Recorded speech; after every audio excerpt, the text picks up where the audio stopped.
Chers amis, bonjour. Bon alors voilà, le premier tour des élections donc est passé.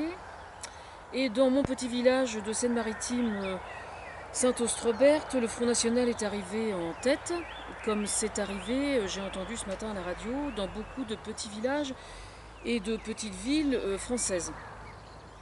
Alors moi c'est quelque chose qui me touche tout particulièrement parce que bon c'est vrai que je dépense beaucoup d'énergie à lutter contre le Front National. Je persiste que tout ce que j'ai toujours prétendu depuis 15 ans que j'ai commencé à me mêler de politique au sujet du Front National, que ce soit le profil psychologique, que ce soit les pseudo-projets qu'elle est pour la France, les pseudo-projets qu'elle est pour notre constitution, etc. La totalité des choses que j'ai fait depuis 15 ans, je les entérine plus que jamais. C'est-à-dire que ça ne me fait absolument pas douter en quoi que ce soit de tout ce que j'ai pu prétendre depuis 15 ans. Donc moi personnellement, comme je sais qu'il y a beaucoup de gens qui font très attention à ce que je dis, et des gens très importants, j'invite tout le monde à voter Macron. Alors effectivement, Macron, je ne me suis pas privée non plus pour lui tailler un costard ces derniers temps, et je fais contre mauvaise fortune bon cœur, j'ai pas vraiment le choix. Je n'irai pas jusqu'à dire cependant que je vais aller voter en pinçant le nez, parce que ce serait exagéré. Mais je pense que c'est quelqu'un avec qui on peut quand même négocier un certain nombre de choses. C'est-à-dire que c'est pas quelqu'un de stupide, c'est quelqu'un de très intelligent. Et simplement, il va falloir négocier plein de choses avec lui. Et voilà, on ne peut pas faire autrement. Ça m'est déjà arrivé d'aller voter pour Chirac pour éviter le père Le Pen. Donc bah voilà, on recommence et puis voilà. En fait, ceux qui doivent être super contents là, c'est les gens de la finance, évidemment. Mais bon, on va s'en occuper sous un autre angle, hein, c'est pas un problème. Voilà.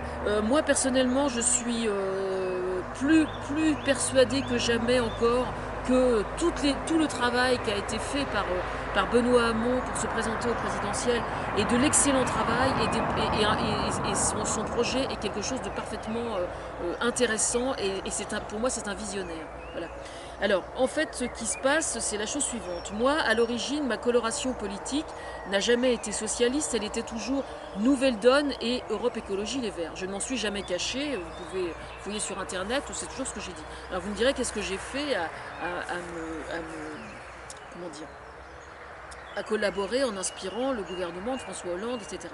Eh bien, il se trouve que François Hollande et les différents gouvernements qu'il a eus ont toujours eu à cœur, quand ils ont fait savoir qu'ils souhaiteraient éventuellement que je collabore avec eux en source uniquement sous forme d'inspiration, ils ne m'ont jamais trahi sur ce plan-là. C'est-à-dire qu'à chaque fois qu'ils ont pu mettre en avant certaines choses que je disais, ils l'ont fait et ils l'ont fait très haut la main.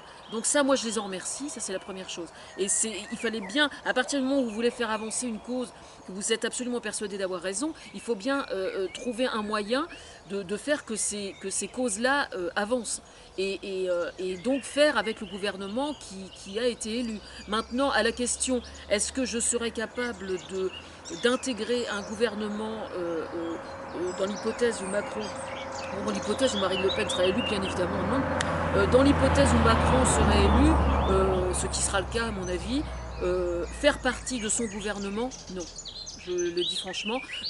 Continuer à être inspiratrice pour un certain nombre de choses, oui, ça certainement, mais faire partie de... Autant j'aurais été parfaitement capable d'avoir un poste non exposé dans un gouvernement de Benoît Hamon, ça j'aurais été capable de le faire. Pas en tant que ministre, mais dans un poste non exposé, oui, ça aurait été tout à fait envisageable.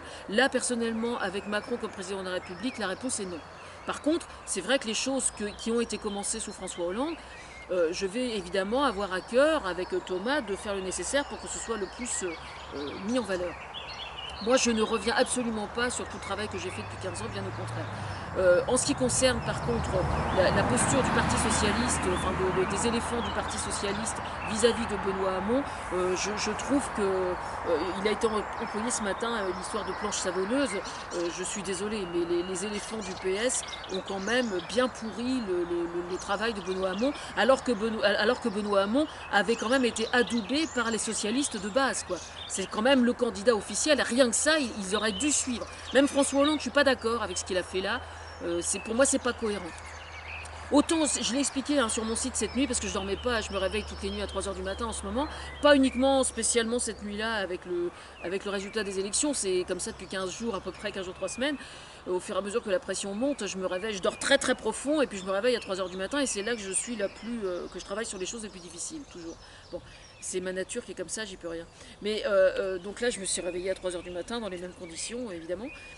Et donc j'ai expliqué, j'ai rédigé un article où j'ai expliqué, je comprends parfaitement que François Hollande et Emmanuel Valls, quand on est au gouvernement et qu'on se retrouve au pied du mur, je pense qu'il y a un certain nombre de fantasmes ou d'idées ou de projets qu'on avait qui se retrouvent, comment dire, qui se retrouvent gênés dans la réalisation parce que la contrainte constitutionnelle, généralement, constitutionnelle fait que de faire avancer un projet de loi, par exemple, va être gêné. Bon, ça je comprends parfaitement et ça c'est certain. Je veux dire, même Macron qui la ramène, il a peut-être fait partie du gouvernement de Hollande. Je suis absolument certain que le jour où il va être élu, parce qu'il va être élu, je pense, le jour où il va être élu, il va se retrouver avec un certain nombre de bâtons dans les roues qu'il ne soupçonne absolument pas. Ça c'est certain. Alors qu'il connaît déjà la maison, comme dirait l'autre, d'une certaine façon. Ça c'est sûr. Alors c'est ça que je comprends pas en fait dans la posture de François Hollande quand il soutenait Macron. Je comprends pas parce que quand en tant que chef de l'État, je comprends qu'il ait eu ces contraintes constitutionnelles, mais là, une fois qu'il a dit je ne me présente plus, il avait au contraire le champ libre pour laisser parler sa fibre socialiste à 100%.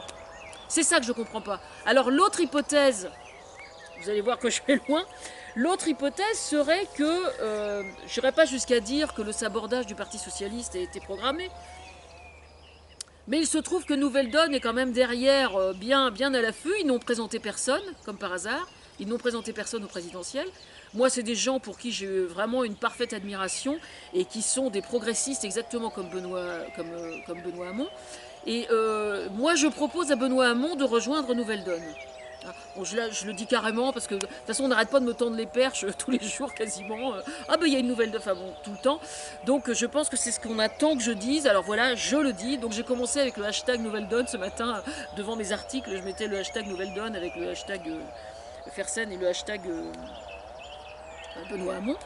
Voilà, en fait quand on regarde bien, je vais aller rejeter un œil sur le site de Nouvelle Donne parce qu'ils m'envoient leur newsletter régulièrement, que je trouve pas le temps de lire bien évidemment, mais là je pense que le moment est venu d'aller voir de nouveau du côté de Nouvelle Donne et je suis pas certaine mais je soupçonne très fortement que Benoît Hamon ait déjà commencé à tisser des choses avec Nouvelle Donne. Si c'est le cas, moi c'est ce que je souhaite personnellement, et si c'est le cas, je pense que c'est ce qu'il faut faire. Hein. Voilà. Bon, maintenant j'écoutais ce matin Manuel Valls dans le hall de la maison de Radio France qui disait nous n'avons pas fait ceci, nous n'avons pas fait cela, nous aurions dû faire ceci, nous aurions dû faire cela, mais qu'il parle à la première personne, qu'il n'ait pas peur surtout, hein, qu'il parle à la première. J'ai savonné la planche de Benoît Hamon. Faut avoir le courage de le dire un peu, hein. Voilà, il dit faut dépasser les problèmes d'ego. Ah bah je suis désolée, quand il refusait de cautionner le projet de Benoît Hamon, c'était bien un problème d'ego là, hein. Franchement, hein. Non mais n'importe quoi.